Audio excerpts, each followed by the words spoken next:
በፋርስ ባህረ ሰላጤ ዳርቻ ላይ የሚነፍሰው ነፋስ ዛሬ ለየት ያለ የባሩድ ሽታን አዝሏል። የቀትሩ ፀሐይ ባሸዋማ በረሃ ላይ ስታንጸባርቅ፣ ሰማዩ ግን ከፀሐይ ብርሃን ይልቅ በማይታዩ የራዳር ሞገዶችና በአየር ላይ በሚምዘገዘጉ የብረት ወፎች ተወጥሯል። ይህ ጸጥታ የታላቅ ማዕበል መጀመሪያ መሆኑን ሁሉም ያውቃል። በዋሽንግተንና በቴህራን መካከል ያለው ርቀት በሺዎች የሚቆጠሩ ኪሎ ሜትሮች ቢሆንም በሁለቱ መሪዎች መካከል የሚሰነዝሩት ቃላት ግን እንደ ቀስት ይወረወራሉ።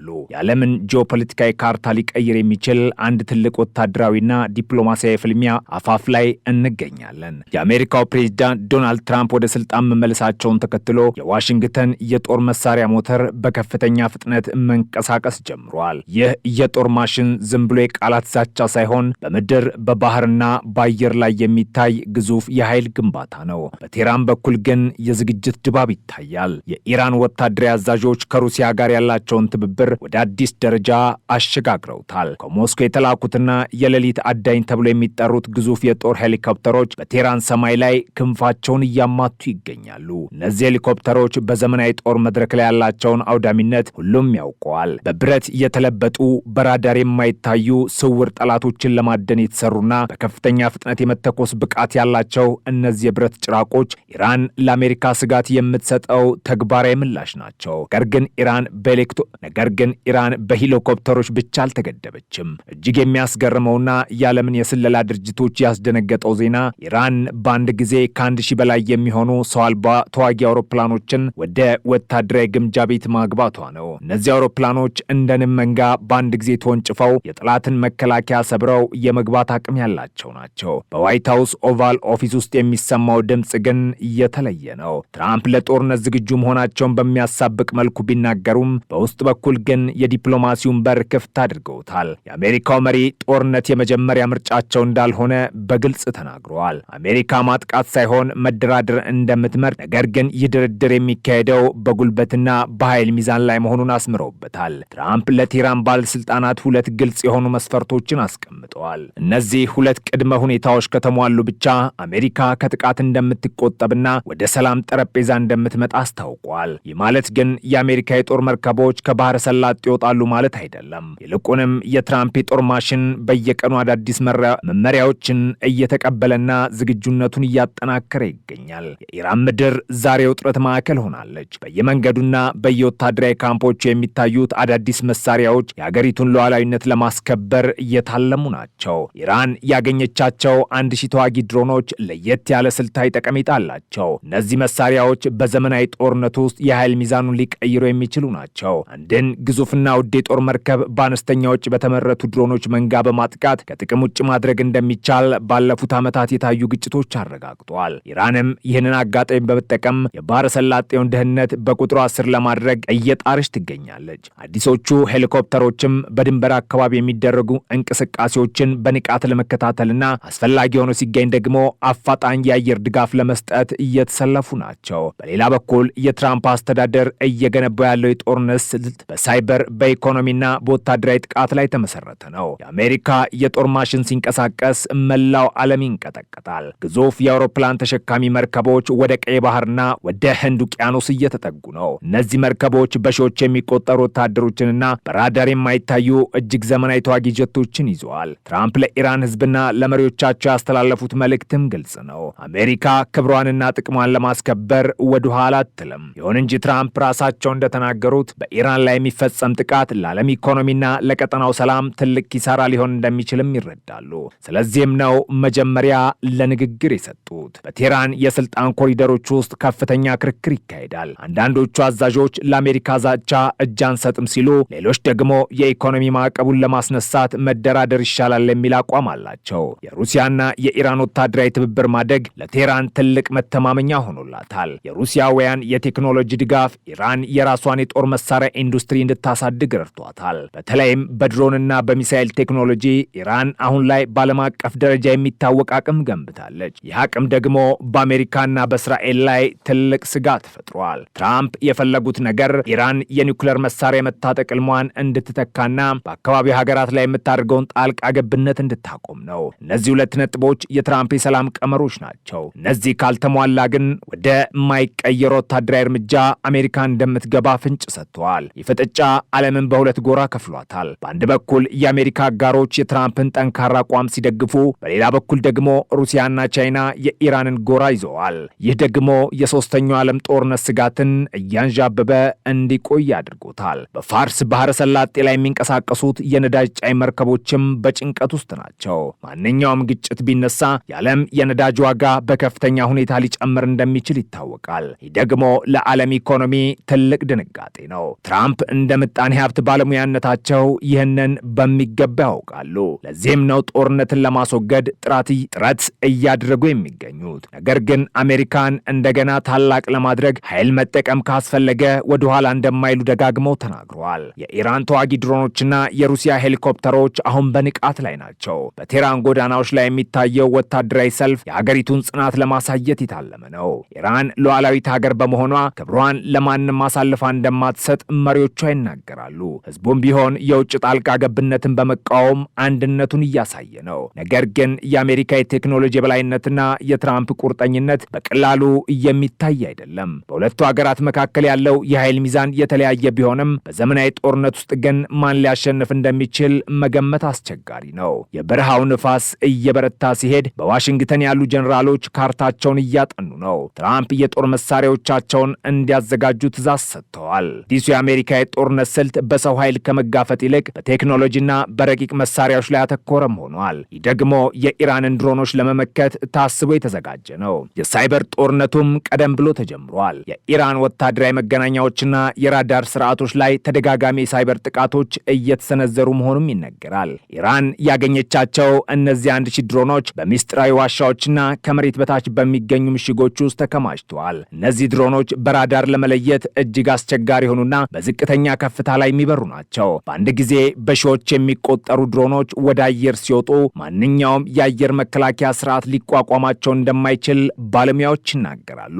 ኢራን ይህንን እንደ ትልቅ መከላከያ ጋሻ ትቆጥረዋለች። በሌላ በኩል ግን አሜሪካ የድሮን መንጋዎችን ለማምከን የሚያስችል አዲስ የኤሌክትሮኒክስ መሳሪያ ማዘጋጀቷም ይነገራል። የፍጥጫው መጨረሻ ምን ሊሆን እንደሚችል ማንም አያውቅም። ትራምፕ የንግግር ዕድል ሰጥተዋል። ኢራን ደግሞ መሳሪያዎቿን አዘጋጅታለች። በሁለቱ መካከለኛ ያለው ጠባብ መንገድ ወደ ሰላም ወይም ወደ ጥፋት ሊመራ ይችላል። መላው ዓለም በንቃት እየተከታተለ ነው። የባሕረ ሰላጤ ውሃ ጸጥ ያለ ቢመስልም ከስሩ ግን ታላቅ እሳተ ገሞራ እየፈላ መሆኑ ግልጽ ነው። ይህ የታሪክ ምዕራፍ በደምና በእሳት ሊጻፍ ጥቂት ሰከንዶች ቀርተውታል። በኢራን ደቡባዊ ክፍሎች የባህር ኃይል አዛዦች አዳዲስ ሰው አልባ ጀልባዎችንና ሚሳኤሎችን ወደ ግንባር እያመሩ ነው። እነዚህ መሳሪያዎች የአሜሪካን የጦር መርከቦች ለመመከት እየታለሙም ናቸው። ሆርሙዝ የተባለው ጠባብ የባህር መተላለፊያ አሁንም የዓለም ስጋት ሆኖ ቀጥሏል። ይህንም መስመር መዝጋት ማለት የዓለምን ደም ወሳጅ ቧንቧ እንደ መቁረጥ ይቆጠራል። ትራምፕ ግን እንዲህ ያለ እርምጃ ከተወሰደ ምላሻቸው እጅግ የከፋ እንደሚሆን አስጠንቅቋል። የአሜሪካ የጦር ማሽን አሁን ባለበት ደረጃ ከማንኛውም ጊዜ በላይ የሰለጠነና የተዘጋጀ ነው። ትረካው የሚቀጥለው በዲፕሎማሲው መድረክ ላይ ጭምር ነው። የአውሮፓና የአረብ ሀገራት መሪዎች ግጭቱን ለማርገብ ጥረት እያደረጉ ነው። ነገር ግን የትራምፕና የኢራን መሪዎች አቋም እጅግ የራቀ በመሆኑ መግባባት ላይ መድረስ አስቸጋሪ ሆኗል። ኢራን ማዕቀቡ እንዲነሳ ትፈልጋለች። አሜሪካ ደግሞ ኢራን ሙሉ በሙሉ እንድትገዛ ትፈልጋለች። ይህ የፍላጎት ግጭት ነው ጦርነቱን ይበልጥ እያቀረበው ያለው። የኢራን ሕዝብ በኢኮኖሚ ጫና ውስጥ ቢሆንም የአገሩን ሉዓላዊነት ለማስከበር ግን ከመንግስቱ ጎን ቆሟል። የሩሲያ ኤም28 ሄሊኮፕተሮች በኢራን ሰማይ ላይ ሲበሩ የሚፈጥሩት ድምፅ ለአሜሪካ የስለላ ድሮኖች ትልቅ ማስጠንቀቂያ ነው። እነዚህ ሄሊኮፕተሮች በምድር ላይ ያሉ ታንኮችንና ወታደራዊ ተሽከርካሪዎችን ለመደምሰስ የተካኑ ናቸው። ኢራን እነዚህ መሳሪያዎች ከሩሲያ ማግኘቷ በክልሉ ያላትን ወታደራዊ በላይነት ያጠናክራላታል። ነገር ግን ትራምፕ ለዚህ ሁሉ ዝግጁ ናቸው። የአሜሪካ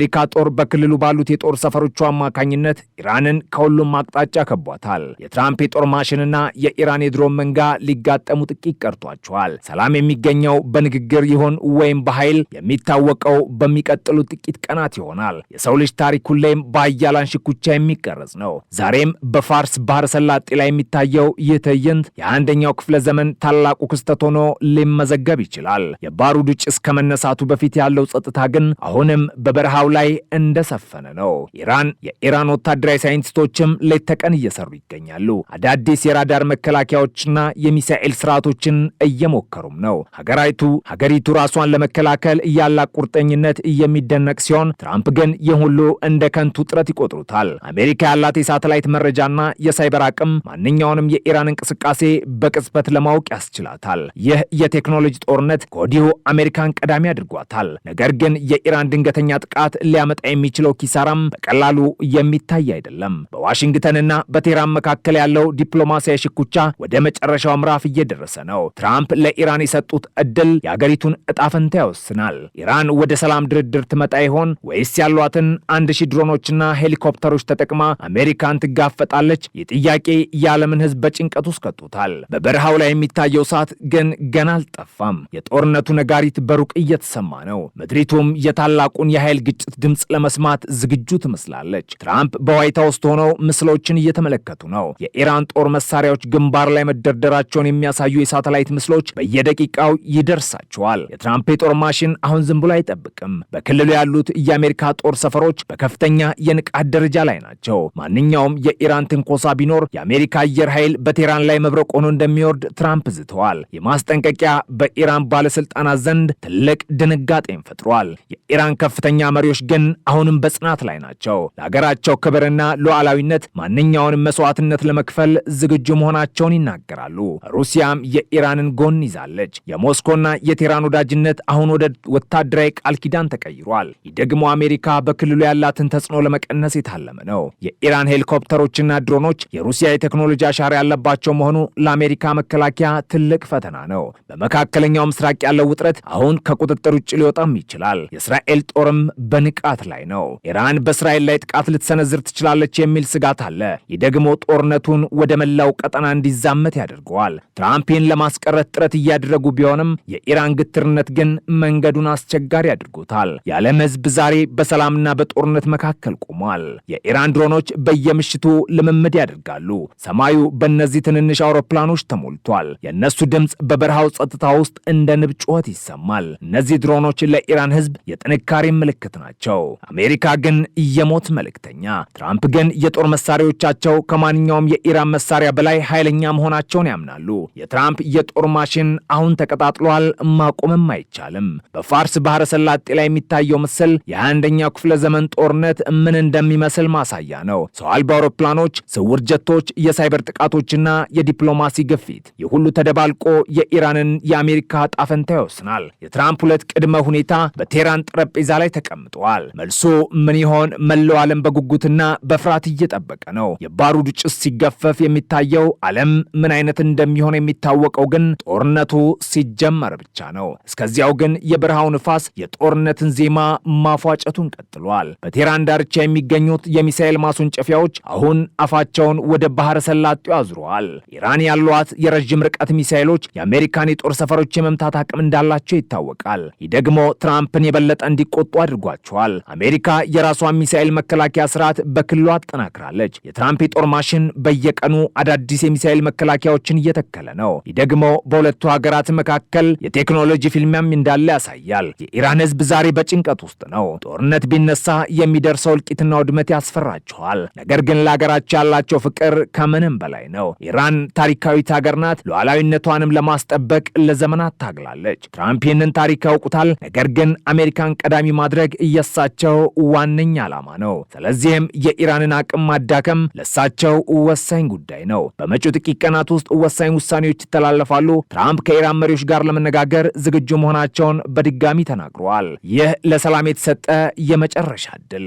ኢራን ይህንን ዕድል ልትጠቀምበት ይሆን ወይስ ያሏትን የጦር መሳሪያዎች አሰልፋ ወደ ጦርነት ትገባለች? የዓለም ታሪክ ዛሬ በዚህ ነጥብ ላይ ቆሟል። የኢራን ተዋጊ ድሮኖችና ሄሊኮፕተሮች አሁንም በንቃት ላይ ናቸው። የትራምፕ የጦር ማሽን ደግሞ ሞተሩን እያሞቀ ነው። ጸጥታው ሊበቃ ጥቂት ደቂቃዎች ብቻ ቀርተውታል። በረሃው ዛሬም እንደጋለ ነው። የቀጥሩ ፀሐይ ሳትጠልቅ የጦርነቱ እሳት ሊቀጣጠልም ይችላል። በዋሽንግተን ያሉ ጀነራሎች የትራምፕን ትዕዛዝ በጉጉት ይጠብቃሉ። በቴህራን ያሉ አዛዦችም እንዲሁ።